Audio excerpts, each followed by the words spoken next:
What's up, Doc Mike? Public Health on Call. By Johns Hopkins Bloomberg School of Public Health.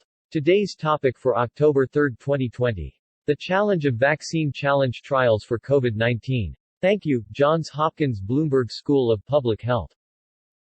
Welcome to Public Health on Call, a new podcast from the Johns Hopkins Bloomberg School of Public Health. Our focus is the novel coronavirus. I'm Josh Sharfstein, a faculty member at Johns Hopkins and also a former secretary of Maryland's Health Department.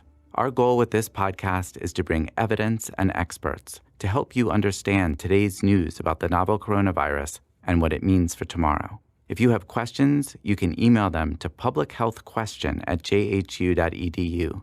That's publichealthquestion@jhu.edu for future podcast episodes. Today, Stephanie Desmond speaks with Dr. Anna Durbin, a vaccine expert at the Johns Hopkins Bloomberg School of Public Health. They discuss the logistics and ethics behind so-called challenge trials, a controversial method of testing a vaccine that would expose healthy volunteers to the pathogen to see if the vaccine works. Let's listen. Anna Durbin, thank you so much for joining me. Oh, you're very welcome. It's my pleasure. So today we're going to talk about something called a challenge trial, which can be done as part of testing vaccine candidates. And I'm wondering if you could explain to us what that means. Sure. So what a challenge trial means is that we're actually giving the virus or the bacteria, the pathogen, to normal, healthy people to see how they respond to it. And we do those challenge trials have been done for different diseases, mostly, as you said, in the context of vaccine trials. So we do those for vaccine trials for a couple of reasons. One might be, for instance, that there isn't a vaccine available for anyone, but the disease itself isn't occurring very frequently. And I think about Zika, for instance. Zika came very quickly. We were trying to get vaccine studies going, but it also then disappeared very quickly. So we couldn't do what we call an efficacy trial for a vaccine. And what that means is we need to see if the vaccine really protects against the disease that it's designed for. And the only way we can really do that, or I should say the best way we can do that, is in the natural setting where we give some people a vaccine and some people don't get the vaccine. They may get what we call a placebo, which is just something that that doesn't have any active ingredients, or they may get a substitute vaccine that doesn't work against the disease. And then as the disease goes through the population, you see that the people who get the vaccine, are they protected compared with the people who didn't get the vaccine? But to do that, you have to have the disease circulating in the population. If you don't have the disease circulating, then you can't test the efficacy of a vaccine. And challenge studies have been done in those circumstances to sort of recreate the disease circulation. And the advantage about that is a good challenge study or a good challenge model. And what we mean by model is we've given people the challenge strain and we see, do they get something that looks like the disease? And if they do enough people get that disease? Because the more people who get the disease in the challenge model, the fewer people overall you need in your study, because you're just comparing people who got a vaccine and were challenged compared with those who didn't get the vaccine and were challenged. So instead of doing, for instance, an efficacy study in 10 or 20,000 people, you can do an efficacy study in 1 to 200 people. So for that reason, people look at that as a quicker way, for instance, to bring a vaccine to licensure. But there's a lot of other complications with that may not, that really aren't the best way, for instance, to look at a vaccine for what we call licensure, meaning to bring it into the public, to say it's safe and it works for everybody in the public. Because in our challenge strains, we use young, healthy people who don't have other complicating illnesses, and that's not the general population.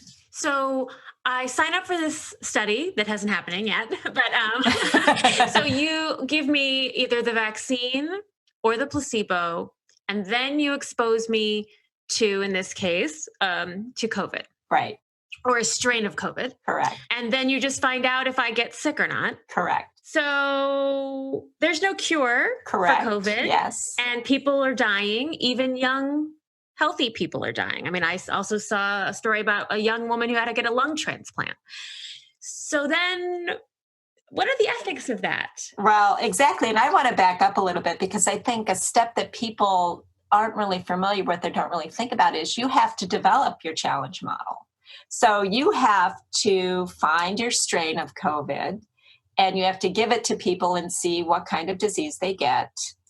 And you have to see if enough people get that, what we call endpoint, clinical endpoint. So I'm going to call it something like a flu-like illness. That would be the ideal. We certainly don't want people to get pneumonia or anything like that. But you have to do those studies first to see if your challenge strain would even work. And I think, again, young healthy people have heard, oh, well, it's not so bad in young healthy people and they're not going to die. But I think the other issue is that they can have long lasting complications. There have been young people who have had strokes. There have been young people, as you say, who have had a lung transplant. There's a lot that we don't know about this virus. And as you mentioned, there's no curative treatment, or there's no treatment that I can give, for instance, to prevent somebody from going from a flu-like illness to pneumonia, pneumonitis, or death. And for that reason, I think it gets very complicated. And you have to look at what are the benefits of doing a challenge versus those risks. So what ethically justifies doing a challenge? And proponents of the challenge model have said it will speed up vaccines. We can learn more about the immune response. We can, for instance, see if you've been infected once and you're challenged, will you be protected?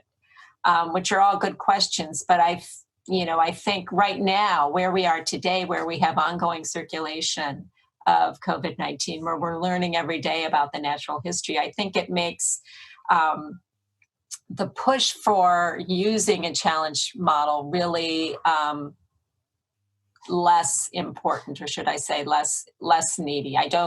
Personally, I don't believe we need a challenge model today to look at vaccine efficacy. We have 2 vaccines that are just about to go into phase 3 clinical trial in the upcoming days and weeks. We'll have 4 phase 3 clinical trials for vaccine efficacy for COVID-19 by November of this year, just in the United States. There are also trials ongoing around the world. So I think it is very complicated, and the ethics of it are very complicated. And one of the really, I think, difficult issues around doing a challenge model now would be really ensuring that someone who volunteers for this understands those risks. So you've done this for dengue. Yes, I have. And if you could briefly explain sort of why it was deemed to be the best way to go. Sure. So there had been an efficacy trial for a vaccine called Denvaxi, which is a live attenuated dengue vaccine. All of the indicators in the earlier trials looking at antibody, we all thought neutralizing antibody would show that the vaccine would work, would predict that the vaccine would work. And this vaccine made lots of antibody to the 4 different dengue strains. But in an early efficacy study, despite seeing those high levels of antibody, the vaccine did not protect. And we were at a loss then to say, how will we ever know which vaccine should we move forward with and which vaccine should we not move forward with? Because we can't rely on the antibody testing to tell us this is going to be a good vaccine. So we developed a dengue challenge model to help us evaluate vaccines early on before they went into large phase 3 clinical trials. And that was particularly important for dengue because subsequent trials of that vaccine, which is now licensed, showed that actually people who had never seen dengue before, when they were vaccinated, years later, they were actually at risk for more severe dengue if they had gotten the vaccine as opposed to never have gotten the vaccine. So we really wanted to make sure that the candidate dengue vaccines we were developed and moving forward really were protective. And that's why we developed the dengue challenge model. Mm-hmm. And so you were able to use a smaller number of people and able to find the candidate that wouldn't make people sick down the road.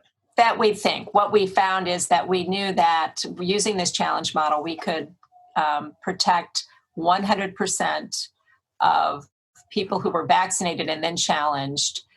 None of them got dengue. None of them, we couldn't recover the dengue virus from any one of them, whereas 100% of the people who were challenged had virus recovered for them. So that told us that this was indeed highly protective. Mm-hmm. Terrific. So I also wanted to talk, you mentioned antibodies. I guess when we get sick, our body creates natural antibodies. In many cases, we won't ever get that same illness again. In some cases, we will get the illness again. I'm seeing some data that suggests that people's natural antibodies that they create to COVID are not necessarily long lasting. And I guess the implications of that would be that they could get it again. Correct. So I guess my question is, if that's what's happening naturally, how will we create a vaccine that gives us a longer lasting antibody? That's a great question. And I answer it first of all by just saying that we use antibody as a measure of immunity, but it's not all of the immunity that we have. And we know that the antibody titers can fall, or the antibody levels can fall. But we're also relying on what we call our immune memory, meaning that when you're infected with something, you have a whole variety of sort of tools in your immune system that help fight that disease. And they sort of stand up when you're immediately infected, and you have a lot of that immune response that comes out to fight the disease. But then those all quiet down when they're not needed. Because you don't want your immune system on high activity all the time, because that can be problematic. So it goes down, and your body isn't necessarily producing those antibodies all the time at high levels. So we do expect antibody levels to go down. What we're hoping, though, is that when you're re-exposed to different pathogens, your immune system says, hey, I remember that. I saw it before. I fight it, and it gears up not just antibody, but those other parts of the immune system. So we don't know whether the waning immunity or the lowering of titers of antibody that we have seen in some cases of COVID-19, we don't know whether or not that means people will no longer be protected. What it may mean is that they won't get as sick. So they have lower levels of antibody, the virus will come in, but then your body will recognize it, gear up. So it'll prevent you, for instance, from getting pneumonia or severe COVID, but you still may have a flu-like illness. We don't know. We think antibody is the measurement that will best predict protection, but we don't know that. And we're certainly using antibody to look at how vaccines are working. But we're hoping that those vaccines will mimic your natural immunity or stimulate your natural immunity, so that when you see COVID in the future, even if your antibody titers are a little bit lower, at the time the virus infects you, your body will recognize it, gear up, make more antibody, make other parts of the immune system work to clear the virus before you get sick. We don't know if that's the case, but we certainly hope that that's what's going to happen. Mm-hmm. And I know, for example, and from personal experience, I, for different reasons, twice have had my measles, mumps, rubella titers checked, and both times over 10 years apart, both times I was found not to have them. Mm-hmm. And so I got booster shots both times, and now I've been told, you don't need any more boosters, you're immune, but it's not showing up in my blood. Right. But the expectation is that it will protect me. Right. Yes, it will. And you're an interesting case, because you're one of the few people who then doesn't mount a particularly high antibody titer to measles, mumps, rubella, and so that it's falling. We, as I said, we do hope, though, that if you were ever exposed to measles, mumps, or rubella, your body would remember that, just as it remembers when you get a vaccine again. You may have an immune response, but then the titer falls down again. It's really interesting. Some people don't mount good antibody responses, and yet they're protected. And we think that that's probably, it can be for different reasons. It can be that your immune system is really good, so that when you get vaccinated for those vaccines, which are live, so they're replicating viruses, your immune system is so good it clears it before it can do anything. Or it could be that there is a take, we're just not able to measure it. in you. And so when you're exposed, we would hope that you would be protected from those different viruses. Mm-hmm. But I guess that complicates everything, It does. right? I mean, because if you know, I'm likely immune to those illnesses, I will likely not get sick. Whereas you could do perhaps someone who doesn't have the COVID antibodies would get sick or wouldn't get sick. You just don't know. Well, and that's a really good point too, because when we measure antibodies, there's different kinds of antibodies. There's antibodies that recognize the virus but don't do anything to it. Then there's antibodies that recognize the virus and bind to it and sort of destroy it, kind of. But when we measure just quote antibody titers, we may or may not be measuring those specific types of antibodies because we have to do special tests to measure the antibodies that actually inactivate or neutralize the virus. And I just want to bring that back a little bit to challenge studies, because that's sort of a concern with challenge studies in that we do them in very young people, but we see the people who are getting really sick with COVID are elderly people, older than 65, people with other medical conditions. So even things that we learn from a challenge study in young healthy people may not necessarily translate to the older at-risk population. And that's something that we have to keep in mind as well. We know older people don't tend to respond to vaccines as well as younger people. So we may identify a vaccine or a dose of vaccine in a challenge study in younger people that may not actually relate to the at-risk population that we're seeing now. So much to think about. Anna Durbin, thank you so much for joining me. Oh, you're welcome. It was my pleasure. Thank you for listening to Public Health on Call, a new podcast from the Johns Hopkins Bloomberg School of Public Health. Please send questions to be covered in future podcasts to publichealthquestion@jhu.edu. This podcast is produced by Josh Sharfstein, Lindsay Smith-Rogers, and Lamare Morales. Audio production by Niall Owen McCusker and Spencer Greer, with support from Chip Hickey. Distribution by Nick Moran. Thank you for listening.